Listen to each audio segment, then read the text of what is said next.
Buenos días. Qué alegría estar aquí entre vosotros.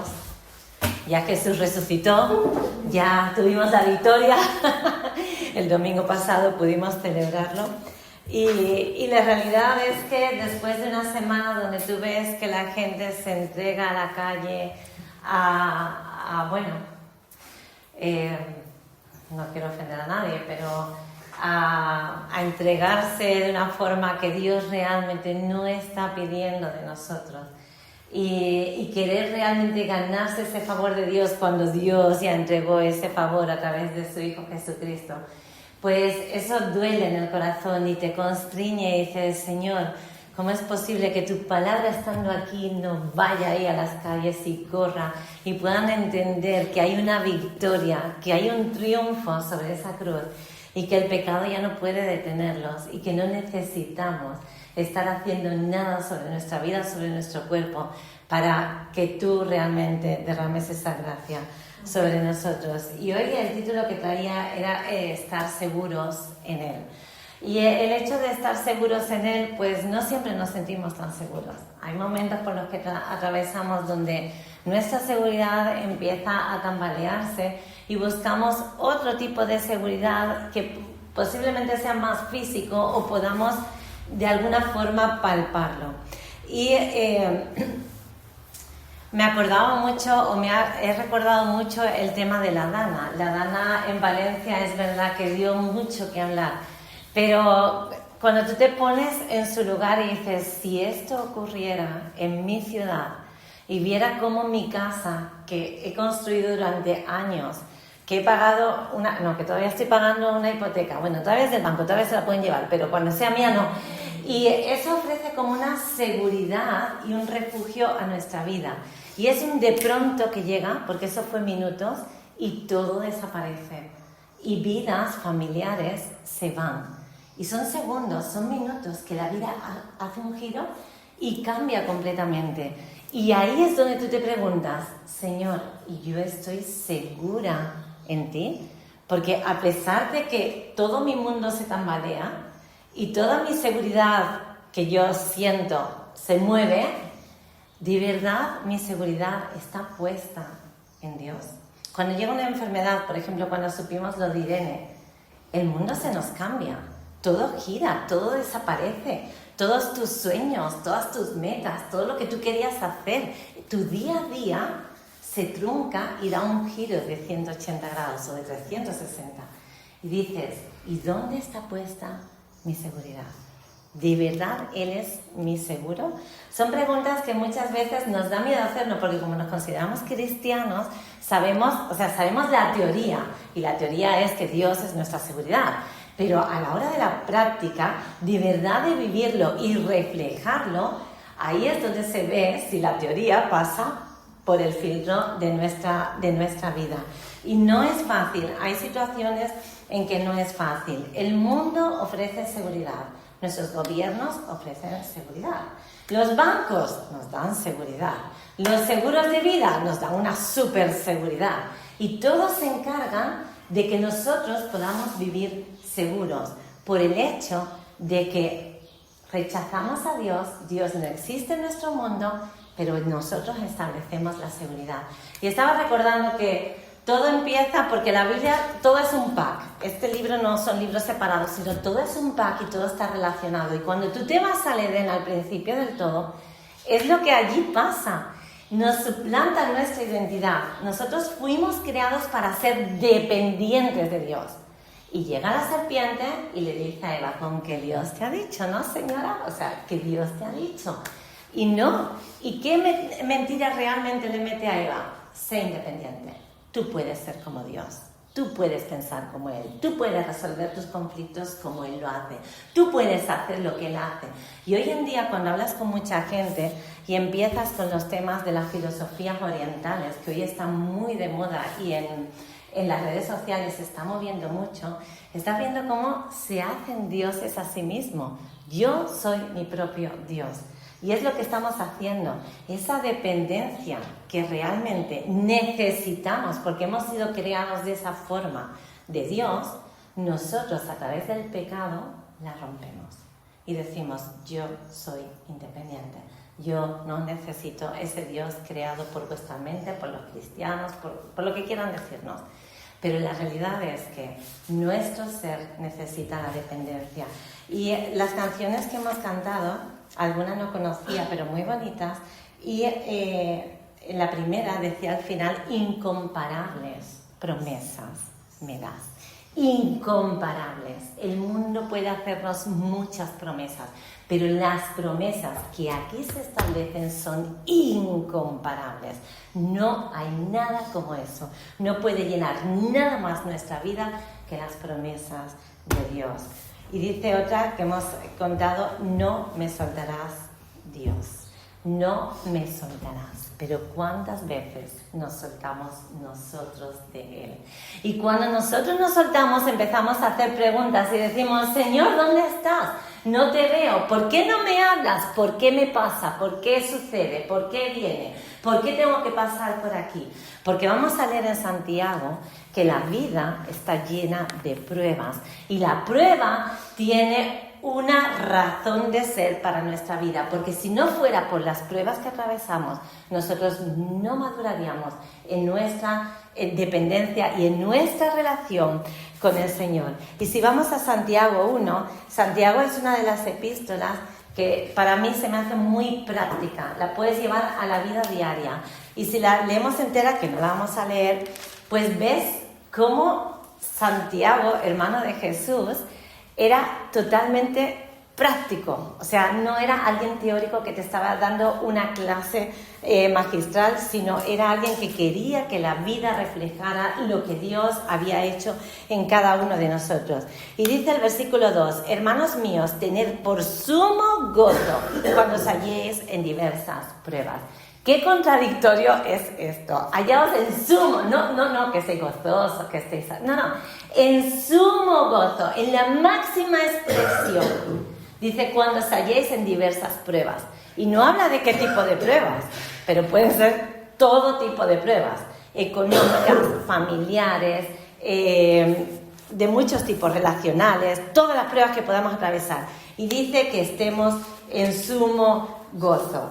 Este gozo no es posible mantenerlo si Dios no es el centro de nuestra vida, porque ese gozo solo lo puede establecer el Señor cuando se mueve en medio de nosotros. Yo no puedo estar gozoso, y eso no quiere decir que esté alegre, no puedo tener un gozo, una paz y una estabilidad en mi vida si Dios no es el que está obrando y trabajando, porque sería inhumano, o sea, no sería normal que estuviéramos gozosos por nosotros mismos porque estemos pues económicamente arruinados, por ejemplo, ¿no?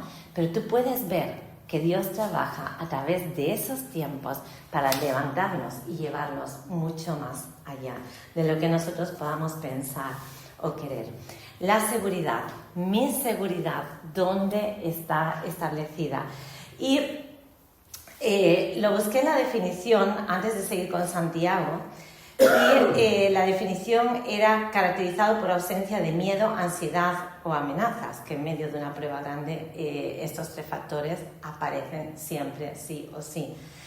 Pero quiere decir que la seguridad no depende ni de las circunstancias externas, que muchas veces nos rodean, ni de la ausencia de problemas, ni de la confianza en uno mismo. Porque yo me puedo creer el ombligo del mundo y capaz de resolver multitud de problemas, pero la realidad es que mi seguridad no descansa en eso, sino descansa en el Dios del universo.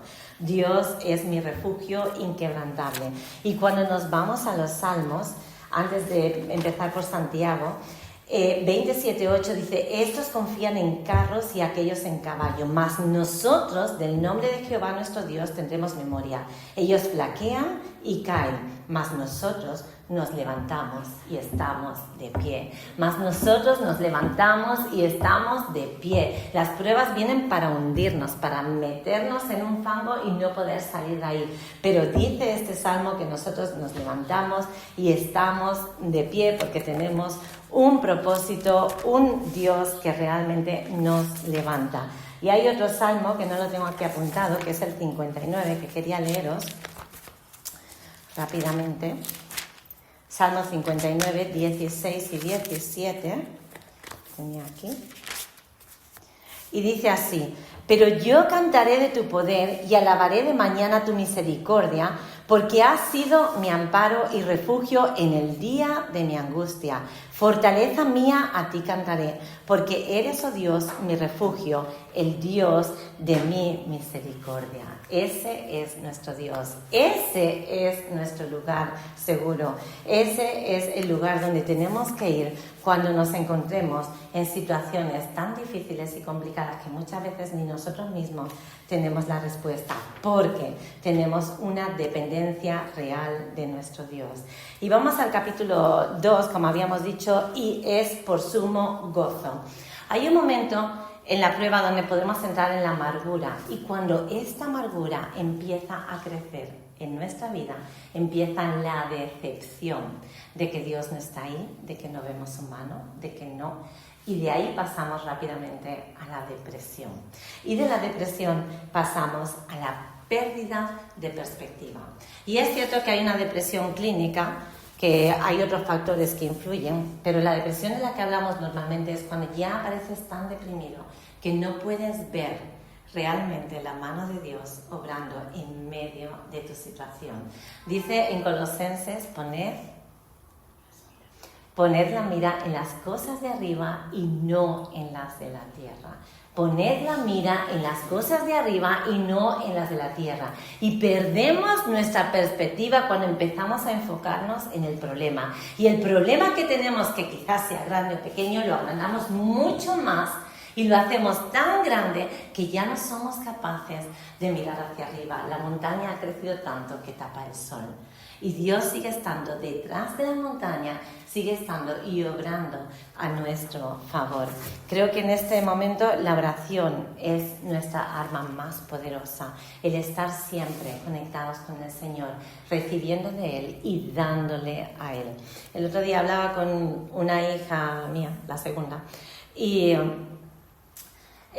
mi hija está muy centrada en sí misma y lo estoy viendo, y ya tiene su edad y ahora ya está trabajando, acaba su carrera, pero muy centrada en sí misma. Muy mi pelo, mi skincare, mi cuerpo, qué me pongo, qué ropa me voy a poner, qué voy a llevar a esta feria, esta feria, esta feria, esta feria.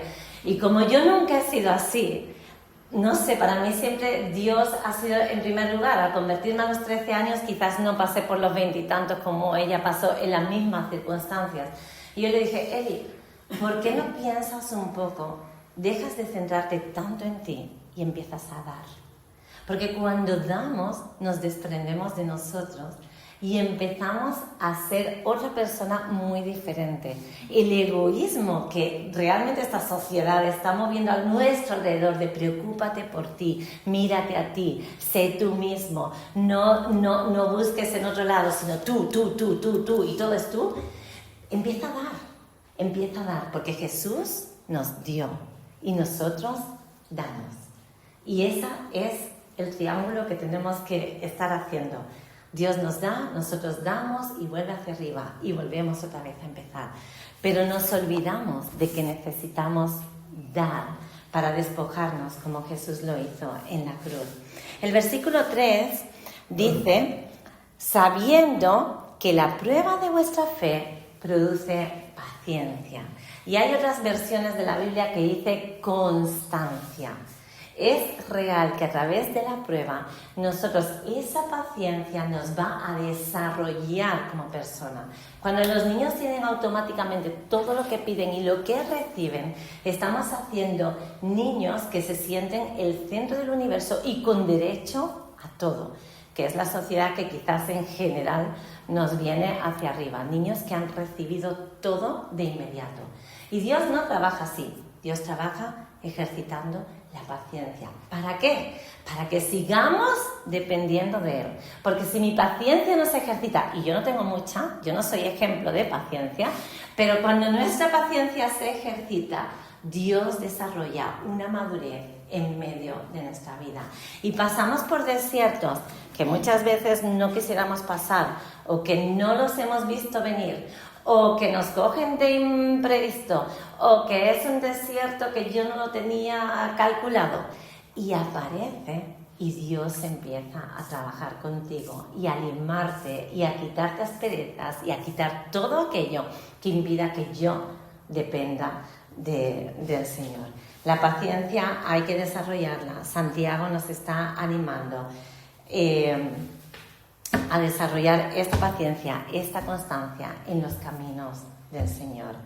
Y dice el 4, mas tenga la paciencia su obra completa para que seáis perfectos y cabales, sin que falte alguna cosa en vosotros.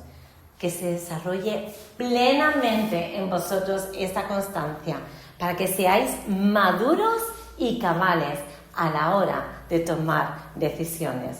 Porque las decisiones también se realizan con sabiduría. Y cuando leemos el versículo 5, habla de la sabiduría. Siempre me gusta pensar que es una sabiduría práctica, porque podemos tener mucha sabiduría teórica y estamos hablando del temor a Dios y yo puedo saber muchas cosas acerca de Dios, pero la tengo que poner en mi vida en la práctica, esa sabiduría, y tengo que saber tomar decisiones sabias en consonancia con mi dependencia con Dios. Y dice el versículo 6, pero pida con fe, no dudando nada, porque el que duda es semejante a la onda del mar, que es arrastrada por el viento y echada de una parte a otra. Y creo que este ejemplo para nosotros que vivimos cerca del mar, pues la verdad que es muy efectivo. Quizás para la gente que vive en Madrid, pues tendrá que ver el Manzanares para ver cómo las olitas se mueven. Pero nosotros, cuando viene una ola de esas grandes y hace el remolino, llega y vuelve otra vez hacia adentro. Y es verdad que muchas veces nuestras vidas son así. Primero llegamos a la presencia de Dios y después como que la vida nos arrastra otra vez hacia atrás, hacia donde estábamos al principio, y olvidamos que habíamos conocido de una forma personal al Señor. ¿Cuántas veces hemos visto gente que ha vuelto atrás, que ha dado pasos nuevamente hacia el interior del mar? Una fe que no duda. Y aquí no se refiere a que no tengamos dudas, porque realmente tenemos dudas y somos personas humanas que se hacen preguntas y dudan. Pero cuando nuestra fe está sólida y puesta sobre la roca, esa fe llega a puntos donde los desiertos vienen y nuestra fe no tiembla, no duda, porque sabe dónde ha puesto su fe, dónde hemos puesto nuestra confianza, dónde está puesta. Me encanta Hebreos 1:1 cuando dice: la fe es pues la certeza de lo que no se ve y la convicción de lo que estamos esperando. Y es hermoso pensar que hay convicción y que hay certeza en nuestra vida de lo que Dios ha hecho. Dejemos que esto crezca, dejemos que sigamos adelante. Y eso está muy relacionado con el versículo 7 y 8, cuando habla del doble ánimo. Hay personas con doble ánimo. Hoy pienso esto y mañana pienso todo lo contrario. Yo vivo de esta forma, pero creo así. Y eso es el doble ánimo, tener dos almas, era la traducción del griego, tener dos vidas paralelas. Y muchas veces lo vemos también entre los cristianos. Yo en la iglesia me posiciono y soy de esta forma, y cuando salgo a mi casa o a mi trabajo soy totalmente diferente. Soy una persona que no se reconoce. Seamos personas íntegras, seamos personas verdaderas, seamos personas que reflejan ese amor de Dios, estemos donde estemos. No importa las circunstancias que nos estén rodeando ni las personas que estén a nuestro alrededor. Por tanto, saqué una serie de puntos que os voy a decir y dice, desarrollando una actitud positiva. Y es verdad que hoy se habla de gente, que seamos gente positiva, pero no me refiero a ese positivismo que la sociedad remarca y en contra del negativismo, sino ese sumo gozo que nosotros tenemos, que se tiene que ver en nuestras vidas, que lo tenemos que manifestar, que cuando estemos en medio de la prueba podamos decir: la estoy recibiendo, sigo viviendo, pero alabo a mi Dios porque tengo que levantar mis manos, porque sé que en medio de esta prueba Él me va a dar la victoria. Que podamos tener la perspectiva divina, como hemos dicho, poniendo nuestra mirada y fija en aquel que nos ha dado la victoria. Que no olvidemos que Él está en control y su soberanía está por encima de todo lo que esté pasando. Cuando empezó la guerra de Irán con Estados Unidos y con Israel, yo le dije, bueno, chicas, pues si alguna noche pasa algo, pues que os quise mucho, porque realmente vivimos al lado, mi casa está al lado de la base americana. Y como, bueno, sabemos que ahí tienen de todo tipo de armamento y, bueno, está en máxima seguridad y todo, y dijimos, ¿pero es la incertidumbre? No. ¿Vivo con miedo en las noches? No. Cuando este señor Trump dijo que iba a destruir toda la civilización hace 3 noches o 4 noches y que iba a destruir todo Irán y etcétera, etcétera, miedo no. Estamos esperanzados y sabemos que Dios tiene el control. Y aunque Trump se sienta el ombligo del mundo y se sienta que él controla todos los países, Dios sigue siendo soberano y sabemos esperar en Él. Y pase lo que pase, aunque la base de rota explote algún día, pase lo que pase, mi Dios sigue estando en el control de cada situación que pasa en nuestra vida y en nuestro país y en nuestro mundo. La tercera cualidad que debíamos de tener es la paciencia, pasar por los procesos sabiendo que tenemos que desarrollar una madurez que cada vez va más hacia la perfección. Y esta perfección a veces se malinterpreta diciendo que somos perfectos. Somos perfectos en el sentido de nuestra santidad. Cada día nuestra santidad tiene que ir creciendo, porque si nos acercamos más a Dios, es como cuando te pegas un resfriado, cuanto más te pegas más pega. Pues igual, nos pegamos a Dios, Dios nos contagia, Dios nos llena, Dios se hace presente en nuestras vidas y nosotros vamos siendo cada vez más como Él y menos como éramos, que era lo que decía Juan el Bautista.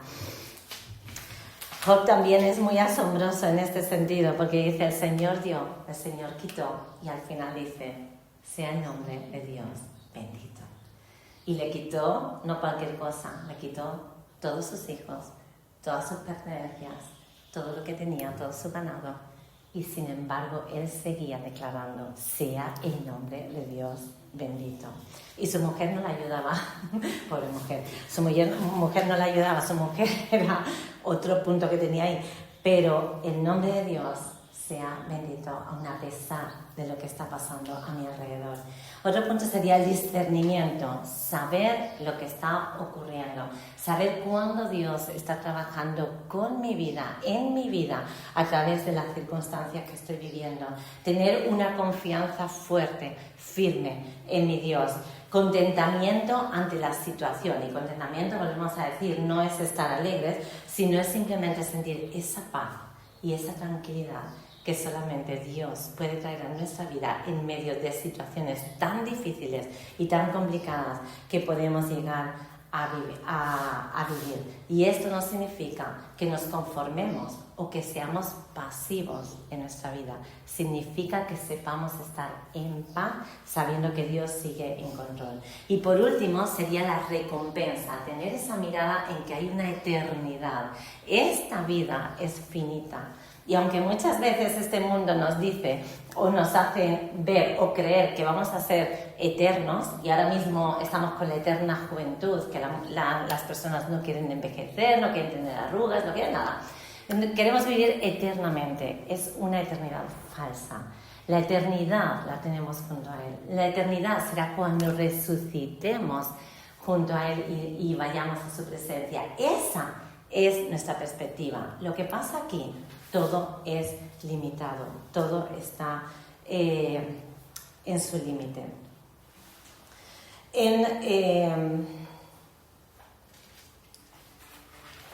Voy a pasar esto y solo quería dar una cosa más antes de pasar a un ejemplo efectivo. Santiago habla mucho del tema de la lengua y es algo que realmente pues como cristianos nos debería de preocupar. Porque la lengua es algo tan pequeño, pero controla tanto nuestra vida y la vida de los que tenemos alrededor, que con ella dice Santiago que podemos dar vida o podemos matar una vida. Y es cierto, porque muchas veces cuando yo pienso en mi marido le digo, es que lo mataría. Entonces, es verdad, es lo que estoy pensando, es que lo mataría, y a lo mejor no lo hago literalmente, pero lo estoy haciendo en pensamiento. Y cuidado con eso, porque realmente, ¿qué estamos infundiendo nosotros con nuestra boca? ¿Qué palabras estamos emitiendo? ¿Qué es lo que estamos llevando a otros? Y no quiere decir que neguemos o seamos negacionistas de la realidad, pero cuidado cómo hablamos y cómo expresamos aquello que queremos transmitir. Podemos dañar tanto a las personas de nuestro alrededor simplemente con nuestra palabra que deberíamos de pensar y recapacitar antes de hablar, cosa que, bueno, yo como mujer me cuesta, y el pronto que... Pero es cierto, deberíamos de ser más controlados y tener ese dominio propio que se nos propone en Santiago. Y dice, cuida tus pensamientos porque ellos se convierten en palabra. Y es verdad que somos muy rápidos. Y dice, cuida tus palabras porque ellas se convierten en acciones. Y cuida tus acciones porque ellas pasan a ser hábitos. Y cuidar de tus hábitos porque tus hábitos pasan a formar parte de tu carácter y tu carácter te lleva a tener un destino. Y es cierto, todo empezó por un pensamiento y acabas teniendo un carácter, una formación en tu persona. Y a veces es complicado porque hay momentos en que de verdad se levanta algo dentro de ti que dice...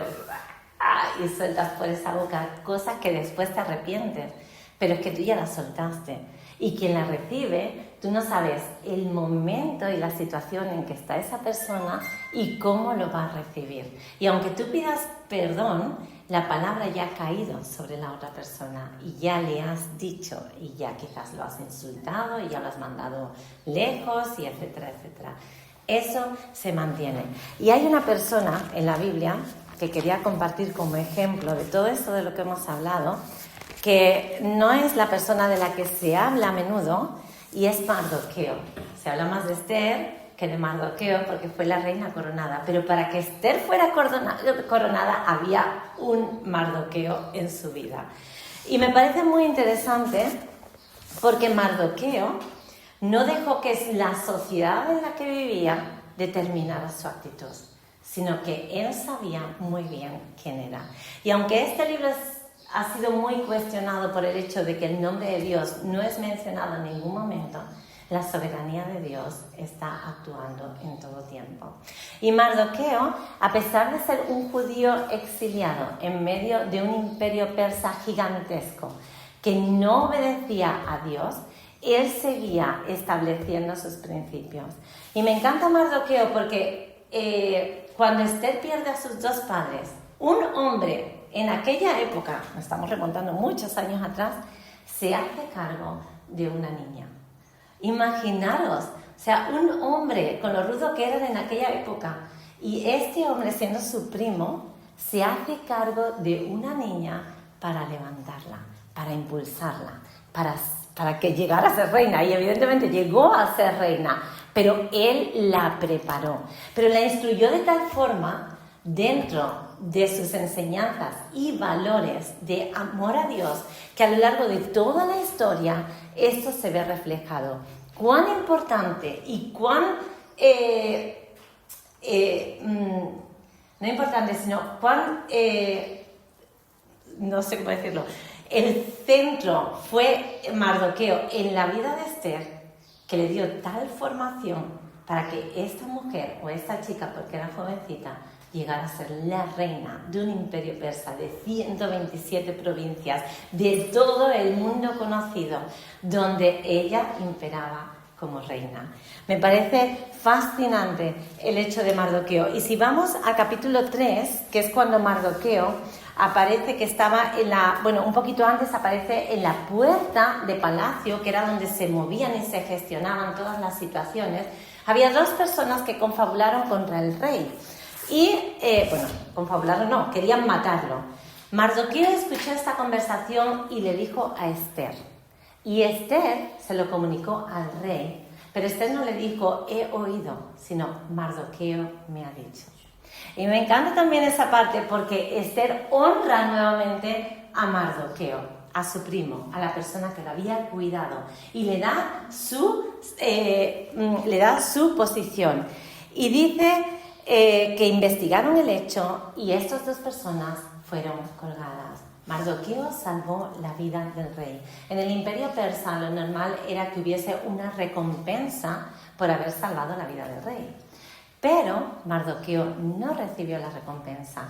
Dice que había tres, según Heródoto dice que había tres. O bien podía ser promocionado Mardoqueo, o podía tener una extensión de impuestos, o podía ser liberado de la obligación de inclinarse ante otras personas, que era lo que después va a pasar. Pero Mardoqueo no recibió absolutamente nada. ¿Escuchamos la queja de Mardoqueo? No. ¿La Biblia refleja la queja de Mardoqueo? No. Siguió con su vida estando a la puerta del palacio y él revisaba que Esther estuviera bien, que Esther estuviera atendida, que Esther estuviera... Y ahí era su función. Y sin embargo, ¿quién fue recompensado? Amán. Y cuando se nos escribe en el capítulo 3, dice, el rey Asuero engrandeció a Amán, hijo de Amadata, Agageo. Y esto era muy importante porque después él pide que todos se inclinen delante de él y Mardoqueo dijo, no me voy a inclinar. Y bueno, puede ser por dos posibilidades o las dos juntas, según describen. Y es por el hecho de que en sus mandamientos, en nuestros mandamientos, Dios dice, no te inclinarás ante dioses, y este hombre iba con un poder. Y además habla en el versículo, que es muy interesante, porque dice en el 2, dice Mardoqueo, quien se arrodillaba ni se humillaba. Y esa palabra es muy importante, porque si tú te humillas ante una persona es porque la otra persona es totalmente poderosa y se hace sobre ti. Influye de tal forma sobre ti que tú te haces más pequeña que esa persona. Él dice que no se humillaba delante de Amán. Y la otra parte es que al decir que Amán era agageo, estaba definiendo de qué pueblo venía. Israel y los amalecitas, desde que salieron de Egipto, los amalecitas atacaban siempre al pueblo de Israel. Y eran enemigos, pero enemigos a matarse. Después de eso, cuando llega Samuel le da la profecía, le dice de parte de Dios que tiene que eliminar a este pueblo amalecita que está siempre intentando destruir a Israel. Y Saúl, como era más justo que nadie, como nosotros muchas veces nos creemos más justo que Dios, dijo, bueno, las ovejas están gorditas, esas las puedo aprovechar en mi reino. Y el rey tampoco se ve tan malo, y el rey se llamaba Agag. Entonces, pues lo vamos a dejar vivo, no lo vamos a matar. Y vino Samuel, porque Dios le había revelado, y le dijo, ¿qué has hecho? ¿Por qué has desobedecido? Y dice que Samuel descuartiza con sus propias manos al rey Agag. Y dice que esa información fue pasando de generación en generación y eso levantó un odio, y a partir de ahí se llamaban agageos. Levantó un odio contra el pueblo de Israel. Y este Amán tenía ese odio por los judíos. Y cuando vamos al versículo 4, dice, aconteció que hablándoles cada día de esta manera y no escuchándolos él, lo denunciaron a Amán para ver si Mardoqueo se mantendría firme en su dicho, porque ya él les había declarado que era judío. Mardoqueo había dicho a qué pueblo pertenecía, sabiendo que era enemigo aférrimo durante siglos de esta persona, y dice que se mantuvo firme. ¿Y cuántas veces nos cuesta a nosotros determinar nuestra procedencia como cristianos en medio de círculos donde sabemos que no caemos muy bien o que no les gustamos y no nos mantenemos firme? Mardoqueo es un personaje digno de estudiar, un personaje que da una fortaleza y nos da un ímpetu para seguir adelante y decir en medio de una sociedad, porque no solamente no era Amán, era la sociedad en la que se desenvolvía, porque decimos el mundo está muy mal, es que el mundo está muy mal, es que el mundo no busca a Dios. Pues Mardoqueo estaba en medio de una sociedad atemorizadora en medio, de los judíos. Los judíos no eran nadie en medio de los persas. Ellos no significaban absolutamente nada. Y sin embargo, ahí estaba Mardoqueo. Y él decía, yo soy judío, yo soy del pueblo escogido por Dios en aquella época. Y no le importaba declararlo, aún sabiendo que eso le podía provocar la muerte. Sabía en quién confiaba. Dios era soberano y Dios lo tenía todo en sus manos. Y si luego vais leyendo la historia, vais viendo el desarrollo de cómo Mardoqueo al final tiene la victoria. Y Esther, me encanta cuando vamos al capítulo 4 y el versículo 16 dice: y Esther dijo que se respondiese a Mardoqueo después de ya poner el edicto de que el pueblo de Israel tenía que ser exterminado. Y dice ella: ve y reúne a todos los judíos que se hallan en Susa, que era la capital del reino, y ayunad por mí, y no comáis ni bebáis en 3 días, noche y día. Yo también con mis doncellas ayunaré igualmente, y entonces entraré a ver el rey, aunque no sea conforme a la ley, y si perezco, que perezca. Y si perezco, que perezca. Pero voy a hacer lo que Mardoqueo me ha pedido que haga. Ella tenía plena confianza en aquel hombre que la había educado, que la había arropado y que la había guardado después que sus padres murieran. La obediencia forma parte de nuestra vida, y la obediencia, cuando nosotros obedecemos a Dios, trae seguridad a nuestra vida, porque sabemos que estamos obrando conforme a lo que Él nos está pidiendo. Y a veces qué difícil es, que nos cuesta. Yo, el primer ejemplo, ¿cuánto me cuesta obedecer? Porque mi carácter es independiente y un poquito rebelde. Que tú me dices que yo haga, yo no lo voy a hacer porque tú me lo digas. Y tienes que luchar contra eso, porque no es fácil el luchar contra ti mismo, pero sí el someterlo a Dios. Señor, perdóname, me someto a ti. Señor, humíllame nuevamente. Que no me engrandezca delante de las personas, sino que pueda servir y honrar a las personas. Y olvidamos nuestra posición muchas veces de cristianos, de ayudar, de estar ahí, de levantar, de estar firmes, de decir: soy cristiana y no hago esto. Soy cristiana. Y el otro día pensando, digo, es que a veces nos caracterizamos porque no, y no hacemos nada en la vida porque no. Y hablando otra vez con mi hija, porque esta hija me cuestiona mucho y me levanta muchos pensamientos, le dije: Eli, no es que no pueda hacerlo, es que no quiero hacerlo.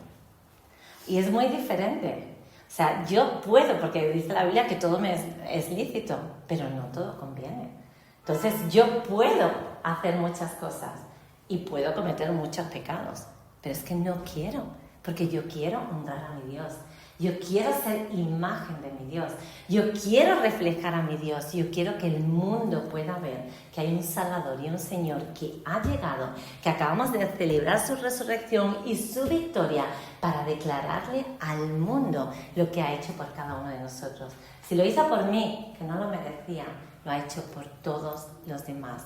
Y no estamos aquí para decir quién es mejor ni quién es peor, sino simplemente que estamos para obedecer las órdenes del jefe. Hay un himno muy antiguo que era eso: obedecer las órdenes del jefe. Ahora, hoy, domingo, día 12 de abril, ¿dónde está puesta mi confianza? ¿Dónde está puesta mi seguridad? ¿Dios es real en mi vida? ¿Dios ha establecido su reino en mi vida? De verdad, cuando yo llegue el lunes y llegue a mi horario de trabajo, o esté en mi casa, o me tenga que pelear con mis hijas, o tenga que lo que sea, ¿Dios es real en mí o se quedó en el domingo? ¿O lo dejamos en la iglesia? Que seamos íntegros, que seamos reales, que transmitamos la verdad de Dios con nuestra vida al completo. Y nuestra vida es con nuestros pensamientos, como hemos dicho, con nuestros hábitos, con nuestras palabras y con nuestro todo. Que seamos un reflejo brutal. O sea, porque yo digo brutal, que reflejemos. A ver si la gente por fin se entera de que hay un Dios real y que existe. Y muchas veces queremos alcanzar todo África, pero quizás con la gente de alrededor, yo siempre hablo de círculos concéntricos, yo soy el círculo chiquitito, pero si yo voy ampliando el círculo, esos círculos van alcanzando a otros círculos y podemos hacer grandes cosas. A lo mejor muchas veces, ay, ¿qué voy a hacer si yo soy yo? Pues no, tú puedes hacer mucho, porque tú alcanzas y esto es una rueda que se convierte gigantesca.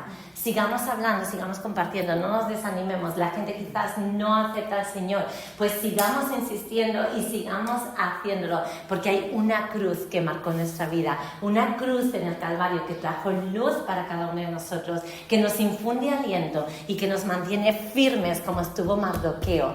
Firmes sin arrodillarse delante de Amán, porque él sabía que era del pueblo escogido, él sabía que Dios le decía y Dios le ayudaba y Dios estaba con él y Dios le daba la victoria en medio de una situación muy complicada y una sociedad donde él no era aceptado ni era absolutamente nadie. Así que busquemos a Dios cada día de nuestra vida, seamos humildes, reconozcamos que Él tiene mucho poder en medio de nosotros y que nos dejemos transformar y cambiar todas aquellas cosas que todavía no han sido cambiadas y que todavía tenemos que seguir y avanzar hasta que el día sea perfecto y vayamos delante de Dios y entonces sí, ahí alcanzaremos la perfección plena y estaremos delante de Él eternamente. Que no nos cansemos.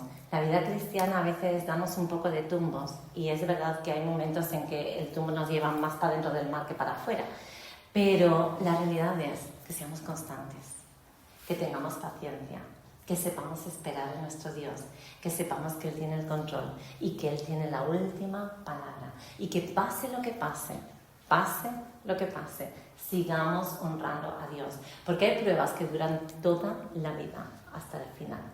Hay pruebas que duran muy poquito, pero aún en medio de cada una de ellas, que nuestro ser alabe con todo a nuestro Dios, porque Él solamente lo merece y porque fuimos creados y diseñados para estar fuertes, asidos de su mano y no soltarnos nunca. Que Él sea lo primero y que Él sea lo último en nuestras vidas. Vamos a orar. Gracias, Señor Jesús, te damos por este día. Gracias, Padre, por tu palabra. Gracias porque nos hablas a cada uno de nosotros. Gracias, Señor, porque nos enseñas. Ayúdanos, Señor, a pasar por nuestros desiertos. Ayúdanos, Señor, a ver tu mano poderosa obrando a nuestro alrededor. Gracias, Señor, porque hay favor a nuestro alrededor. Gracias, Señor, porque tú te mueves. Gracias, Dios, porque podemos y sabemos que debemos esperar en ti.